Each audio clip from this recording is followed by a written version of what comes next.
I just feel that they're not playing the style of football that they played last year, and it's like they're living off last season. They think they just got to turn up and it'll all happen for them. Off the back of playing in a grand final. Last year when you watched the Broncos play, they were willing to work hard early in matches, and then all their football come. And look, there's no doubt they played some razzle-dazzle football last year, but yeah, they're not willing to work hard early in matches anymore. They think they roll out there and it's all going to happen for them. And they come up against a very committed football side last night, the Dragons. They were physical early. Especially against the Dragons. If you don't match them physically, you look across the field, they're like clones. From the winger to the front row, they're like big team. They're like 108 kilo. They're all fast. They can all sidestep. They're all skillful. And if you don't match them physically early, then you just don't compete. Like, they've beat heaps of good teams. Could you see this from the Broncos at the start of the year, Cam? No. So what's changed from the start of the year? Obviously, we're going through an origin period, but they've still lost games with their origin stars. I mean, is it Adam Reynolds? Is it the loss of Adam Reynolds? Well, he's been out for the most part of this season, right? He's battled injury, but he missed a few last year as well. But, as I said, they're not the only team that have had the challenge of missing, big-name players throughout 2024. So I just think it's really their mindset and their attitude towards their football. Like, they seem like they're not willing to put in the hard work early to set up victories. They want to go out there and they want to look for the easy options, the easy tries. And look, they're a wonderfully talented football side, but it doesn't matter who you play in this competition. If you're not willing to work hard early, you can't get the wins. The young hooker that came on, Blake Moser. You seen much of him? How'd he go last night? There's huge raps on him. Yeah, there are big raps on him. He came on the field. He did some good things. He actually scored a try, which got the Broncos back into the game. But the man that played extremely well was Jacob Little for the Dragons. Isn't he a good player? I thought he was fantastic, possibly the best player on the field. Moses Sully was good. I thought he did some really clever things early. Where did you have the Dragons this year, Freddie? Because I had them down the bottom. Just out of the 8. Bottom 3 or 4. He's done a great job. Oh, yeah, I thought they'd be right down there. Well, mate, the former Zach Lomax, he's won them games, without a doubt. Like, between, Benny Hunt putting kicks, putting him on the spot. Zach Lomax, some of the things he's done this year. The coach has done an incredible job. The coach has done a great job. What he's done, Flanagan, I reckon, with this group is taught them how to compete for 80 minutes. Now, we've seen a couple of ordinary performances by them throughout the year, but on the most part, like, they've been out there competing.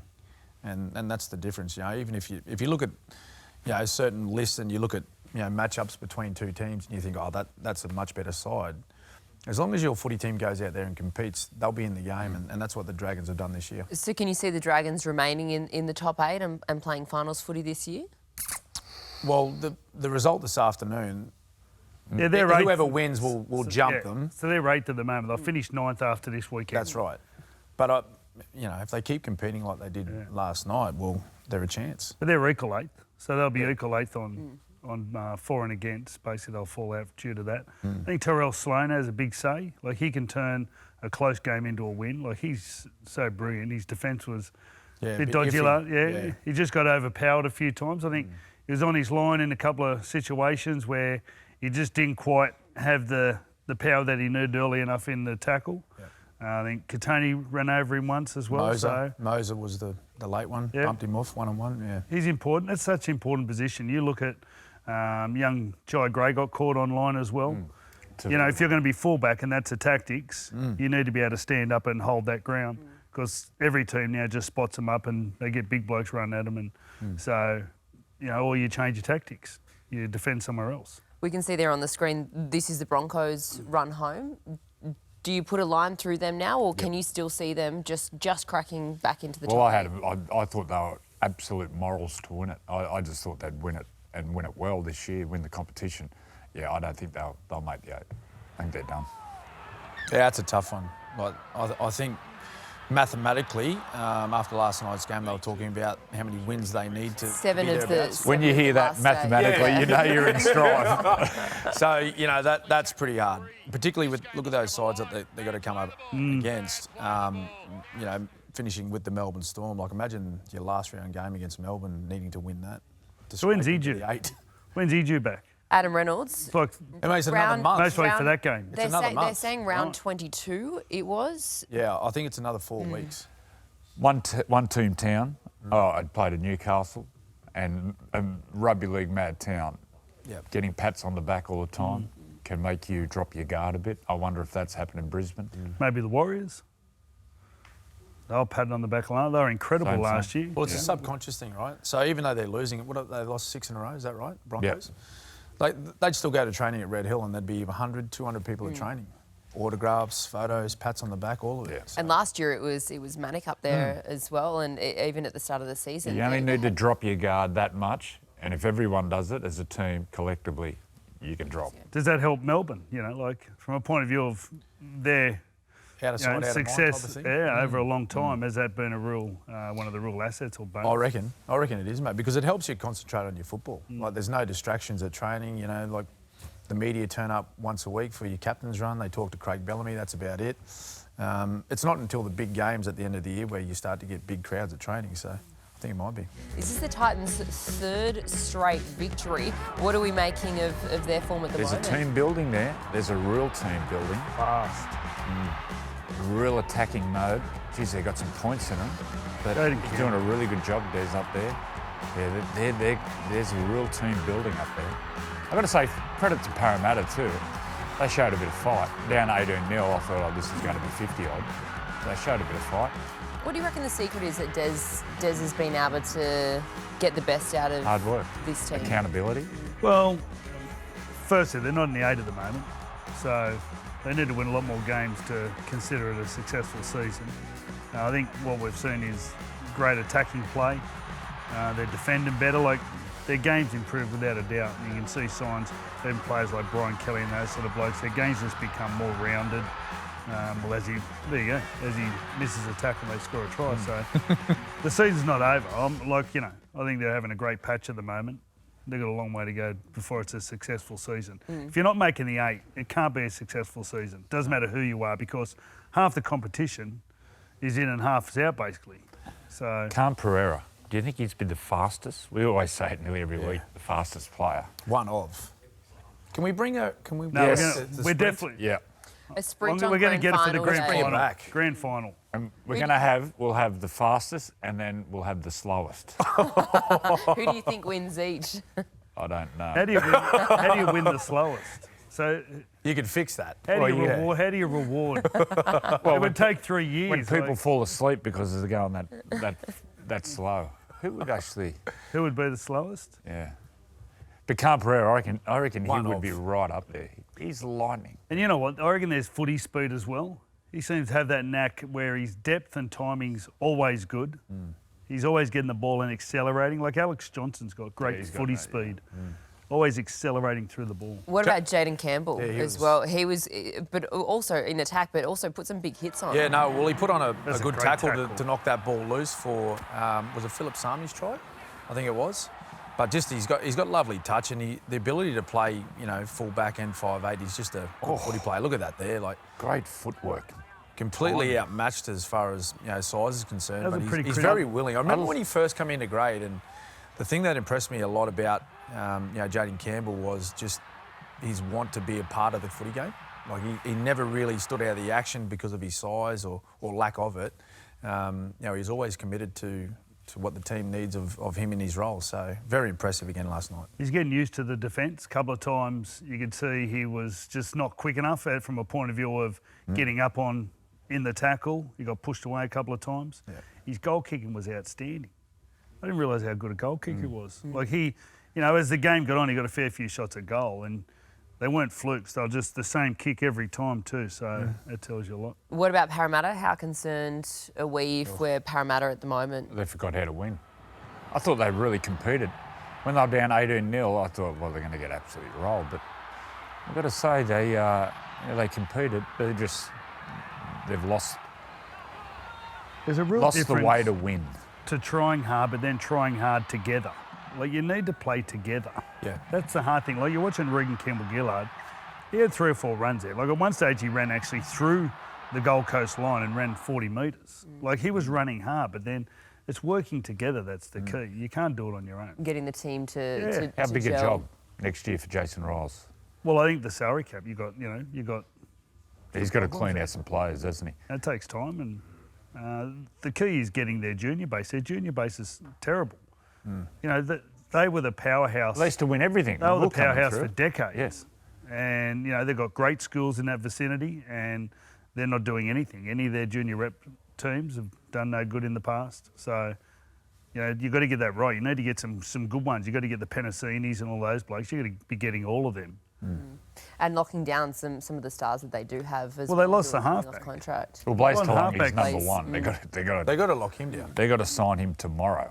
Who's the bloke going to Canberra, the halfback? Ethan Sanders. Ethan Sanders. Like, you know, Yeah, he's been a Parramatta kid come through.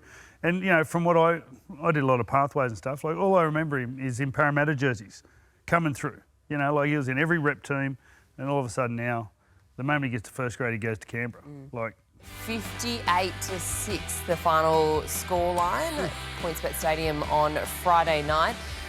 Do we talk about the Sharks or do you want to talk about the Tigers first? Because the Tigers, as Adam Dewey said after the match, he said that it was embarrassing. I don't want to talk about it because they were hopeless. Absolutely hopeless. And some blokes need to have a real good look at themselves, whether they want to compete and play or whether they just want to turn up and get the check at the end of the week because they were hopeless. And I feel sorry for their fans, but they just did not have a go. Even Benji Marshall in the post-match press conference, he actually apologised to the fans for... Well, he shouldn't be apologising. Players should be apologising. Yeah. What's the glaring thing standing out for you? Not having a go. Tigers? It's just not pretty... Effort areas? Well, it's their effort and their commitment to playing footy, Danica. That's as simple as it is. There's a price to pay. You're going to win a game in the NRL, there's a price to pay. You've got to push through when you're tired. You've got to aim up, put your body on the line. They're not doing that. They do it on occasions. You've got to do it every second of the game. But on the Sharks, geez, they played well. This bloke here, the older brother, he's a good player, Ronaldo. he was good. Brendan Nicola come up with that nice pass early in the game. Gus was talking about his timing and his angle as he runs. He's sort of a centre 5'8" playing as a back row, which comes in real handy when they play the way they do and when Nico plays and a lot of ball movement, a lot of run across the field. Having someone who can come back under and time their run is, you know, just makes it, actually makes the style effective. So I thought he was great. What did you make of Trindle at halfback? No, I like him. Yeah, I like him. He plays physical, he takes the line on. He loves having the footy in his hands, and that's what makes a dangerous footy side, is when you've got a half that wants to take on the opposition and wants to be a part of the game and gets plenty of touches. I think this is probably the game that Cronulla needed because they have been bumbling along a little bit over the past 4 or 5 weeks. And, you know, it was good timing, I guess, from you know, a draws perspective that they got to take on the West Tigers and have a good solid victory and just have that feeling again of winning footy games and dominating parts of the game. Because it had been a bit of a tough build-up for them. They'd lost a few games in a row, but also they had Nico Hines go down at training, breaking his leg and syndesmosis requiring surgery on that. Daniel Atkinson, what did you make of his performance in the halves alongside Trindle? Yeah, he was strong. Yeah, you know, he played early in the year against Melbourne Storm and I think he was their best player on the field that night, but he's a confident young man. I actually met Dan. He was part of the Melbourne Storm going back, you know, several years ago. But yeah, it's good to see now that he's got an opportunity. And it's just there's a lot of young guys out there that just need opportunities, right? They're stuck behind some of the star players, but when they get their chance, they get out there and they play some great footy. And here's another young guy that just wants to compete. He's a run threat, isn't he? We're talking about, you know, the West Tigers before about, you know, the non-competing and the effort areas. Well, there's a couple of guys there we just spoke about that have plenty of that in their game. What about Will Kennedy? He's facing a one-game ban for contrary conduct on the referee. There's been a lot has already been said about this. A lot of people are quite riled up about this. Well, it looks like an accident. I've got to say, to be fair, I haven't seen all the other angles. If Will could have avoided it, you can't be touching referees at all. You know, it's a problem getting referees to ref our game. You know, but to be able to get all the other angles to see if Will had him in the line of sight. So at the moment, I'm not going to say that it was an awful decision. I think it was unfair and harsh, but I need to see all the angles. But the last thing we need is you can't touch referees. No. Simple as that. No, you can't. It's really hard to actually comment on it because the only person that knows is Will, right? So when you're looking at that vision there, like that, he's doing what all good fullbacks should do. Like he's got eyes for his teammate, he's pushing down the middle at speed, it's really hard to pull up. Like if he's seen the referee last minute, like it's hard to really sort of change your line or pull up. So, look, we've seen hands on referees, in the past and all that sort of stuff. This is a slightly different one, but yeah, he's facing a suspension. So yeah, I thought the grade 2 would be interesting. Why they thought grade 2? Because I think it would have been the force, Freddie. Yeah, because he was flying and he had to dodge his own bloke, and all of a sudden the referee moved a little bit as well. So unless you can see the other angles, I'm sure that's why it's a grade 2, not a grade 1. Does this put a line through the Bunnies' finals hopes? Yep. They lost their edge, I thought, in defence. That was the one thing they was going from, but you could just see they're very understrength and it just told. Well, it was interesting. They scored equal amount of tries. It was the goal kicking that was really hilarious, let the Bunnies down. Yeah, no Latrell. So Latrell was their regular goal kicker, and Cody Walker stepped up a couple of times and then Tane. a couple of shakes. Tane Milne had He looked like he was go. trying to poke him. It's so funny. He clearly, we might need to do a Sunday school segment on goal kicking. Yeah, how not to kick. Yeah. But they showed fight, the Bunnies. At one stage they were behind, by 14, 16 points, and then they rallied late. And if they kicked those goals, they would have been right in the game. This is probably the highlight, this try here. I'm still waiting for the Dolphins to fall over. I'm still waiting, but they just keep winning. But injury to who tore his pec? Ewan Aiken, he's gone for the year. Yeah. So their depth is really getting tested. He's a good player, this Trey Fuller. And I love the interview after the game when he would have been told his whole life, you're not big enough, you're not this, you're not this. But he kept at it, and we're seeing some really small players. Well, it ended up being a tackle. Yeah. It actually saved the day. At the crucial stage of the game, he held someone up. He was in the tackle on the try. Tane Milne? Yeah. Because he was at the Broncos for a bit. Trey Fuller was, yep. And then he came across and he was playing Q Cup for Redcliffe for a number of years and got his crack in NRL. He's actually off contract at the end of this year. He hasn't yet re-signed with the Dolphins. Oh, they'll re-sign him for sure. Have to. He's been so good. Like in the absence of the hammer, hammer so tabu today, whether it be through injury or Origin representation, every time Trey Fuller's come in, he's played extremely well. Been, in their top 3 every game that he's played this year. Well, he's similar to Hammer, isn't it? So their game doesn't change. It's not like you go from Latrell to Jai Gray, who are totally different players. Yeah. He's not too different to Hammer. What about Jack Bostock? He's a rep player in waiting. Isn't he a good player? Reliable. try scoring machine? Make very few errors. Tavita Pangai Jr. Yeah, what did you make of his? This is killed it. He's only a few games back in, and is it Wayne that's been able to get the best out of him? Well, it looks that way. About that. Well, you don't know. Tavita's an enigma, as we all know, but Wayne gets the best out of it. I don't know what it is. Well, Freddie, you've had a bit to do with Tavita, but he looked in a mood. He's laid offloads. He scored a try, and he was the best forward on the field. It's a head scratcher. Because he's such a good player. He's a very quiet person. Like in amongst the team, very quiet. Just goes about his job, and he trains pretty hard. You can see he's actually, he's a couple of weeks away from actually. He's a weapon. Being back into sort of full fitness. So. Yeah, but he just had players hanging off him, and he was still just charging through. He certainly had a presence, didn't he? A physical presence early on. The opening exchanges, I think that was the real difference between the two footy sides. I spoke to him after the game, Freddie, and he was pretty quiet. I think he was just really grateful for the opportunity to be back playing NRL. There's no doubt that Wayne and the rest of the coaching staff up there at the Dolphins have had an influence over him. He seems a lot more sort of controlled with the way he played the other night. So, usually he'd be looking for an offload pretty much every hit up that he'd have, but they were very select. The ones he did give away, outside of that, he just ran hard and tried to play the ball quickly. This year, NRL on 9 is your one-stop shop for all footy. That's right, Freddie. Not about the highlights, action, 7 days a week. Billy and Gus podcast, get that on your drive on the way home. Immortal Behaviour, grab a seat on the couch for that, and of course my favourite, Freddie in the 8. The best footy brains, the biggest games. Don't trust the algorithm, subscribe to NRL on 9 and get all your entertainment there.